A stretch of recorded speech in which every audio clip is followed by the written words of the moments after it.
Day 27. Genesis chapter 43, 44, and 45. There are seasons in life when everything feels unnecessary. The pain, the delays, the explanations you didn't ask for. And then there are moments when, suddenly, the story begins to make sense. Welcome everyone to the Whispers of the Day. We will start where Israel, also known as Jacob, says something painfully honest. Why did you bring this trouble on me by telling the man you had another brother? This is not rebellion. This is fear speaking. Jacob had already lost Joseph. Simeon was detained. And now Benjamin, the child of his old age, was at risk. Fear often sounds like wisdom. When we're afraid, we start asking why questions that blame people instead of pain. Why did you even try? Why did you tell them? Why did you hope again? Faith does not mean the absence of fear. It means moving forward even while trembling. When Joseph sees Benjamin, he doesn't accuse. He doesn't interrogate. He doesn't punish. Take these men to my house, slaughter an animal, and prepare a meal. The brothers expected judgment. They received a table. God's provision sometimes comes through people we think are against us. The same man they feared, the same authority figure they misunderstood, was actually the one preparing nourishment for them. Don't assume every closed door is rejection. Some doors are simply preparation rooms. There is one verse that reveals Joseph's true strength. Deeply moved at the sight of his brother, Joseph hurried out and looked for a place to weep. Joseph did not cry in public, not because tears are weak, but because healing is sacred. He had power, he had authority, he had control, yet he still needed a private room to weep. You can be successful and still be hurting.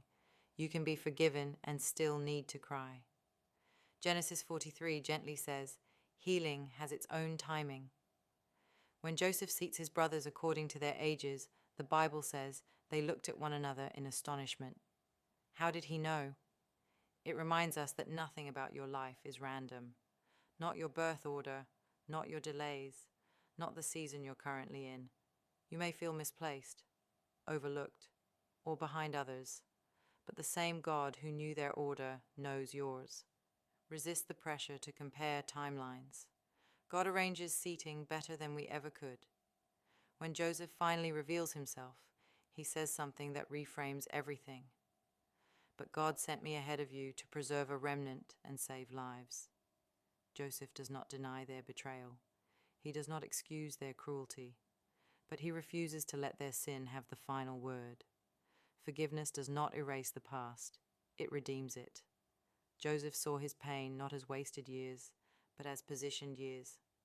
Joseph tells his brothers, "Tell my father about all the honor accorded me, and bring him down here quickly." Love alone was not enough. Tears alone were not enough. Restoration required action. Healing often demands movement, hard conversations, long journeys, uncomfortable changes. Sometimes obedience comes before emotional closure. Joseph says something radical. Never mind about your belongings, because the best of all Egypt will be yours. This was not just provision, it was abundance. God's blessings are often larger than personal survival. They are meant to restore families, legacies, and generations. Don't shrink your vision to just getting by. God thinks in terms of remnants, families, and futures. The final image is deeply moving. When Jacob saw the carts Joseph had sent, his spirit revived. Not a speech, not proof, just carts. Sometimes hope returns not through explanations, but through evidence that God was serious. If your spirit has felt tired, if hope has been low, God knows exactly what it will take to revive you. In summary, fear does not cancel destiny. Tears do not cancel strength. Delay does not cancel purpose. And betrayal does not cancel God's plan. One day, like Joseph, you may look back and say, God sent me ahead.